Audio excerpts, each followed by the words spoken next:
এই গণভোটে হ্যাঁ বা না ভোট দিতে হবে। হ্যাঁ ভোট দিলে কি কি পাবেন?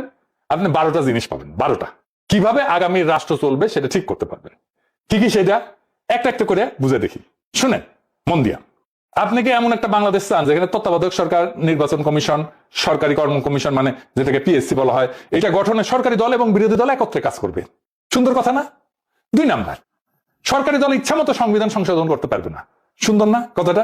3 নাম্বার, সংবিধানের গুরুত্বপূর্ণ পরিবর্তনের ক্ষেত্রে গণভোটের বিধান চালু হবে। সুন্দর না? আমরা সবাই মিলে ভোট দিয়ে ঠিক করব। 4 নাম্বার, বিরোধী দল থেকে ডেপুটি স্পিকার এবং গুরুত্বপূর্ণ সংসদীয় কমিটি সমূহের সভাপতি নির্বাচিত হবেন বিরোধী দল থেকে। সুন্দর না? যত মেয়াদী হোক কেউ সর্বোচ্চ 10 বছরের বেশি প্রধানমন্ত্রী থাকতে পারবে না। সংসদের নারীর প্রতিনিধিত্ব পর্যায়ক্রমে বাড়বে। ক্ষমতার ভারসাম্য প্রতিষ্ঠার জন্য পার্লামেন্টে একটা উচ্চকক্ষ গঠিত হবে। দেশের বিচার ব্যবস্থা স্বাধীনভাবে কাজ করবে। সুন্দর কথা না? আপনার মৌলিক অধিকারের সংখ্যা বাড়বে। কি রকম একটা মৌলিক অধিকার হইতেছে, ইন্টারনেট সেবা কখনো বন্ধ করা যাবে না, এটাকে মৌলিক অধিকার হিসেবে ঘোষণা দিবে। তার হাসিনা এটা বন্ধ করে দিছিল। দণ্ডপ্রাপ্ত অপরাধীকে রাষ্ট্রপতি ইচ্ছা মতো ক্ষমা করতে পারবে না। ফাঁসি দিলেও তো ক্ষমা করে দেয়, জেল দিলেও ক্ষমা করে দেয়। রাষ্ট্রপতি এবং প্রধানমন্ত্রী ক্ষমতার মধ্যে ভারসাম্য থাকবে। রাষ্ট্রভাষা বাংলার মর্যাদার পাশাপাশি অন্যান্য জাতিগোষ্ঠীর ভাষাও সাংবিধানিকভাবে স্বীকৃতি হবে। সব সুন্দর কথা না? 12টা কথা। হ্যাঁ ভোট দিলে সবগুলো পাবেন, এই যতগুলো আছে সবগুলো। না ভোট দিলে কিছুই পাবেন।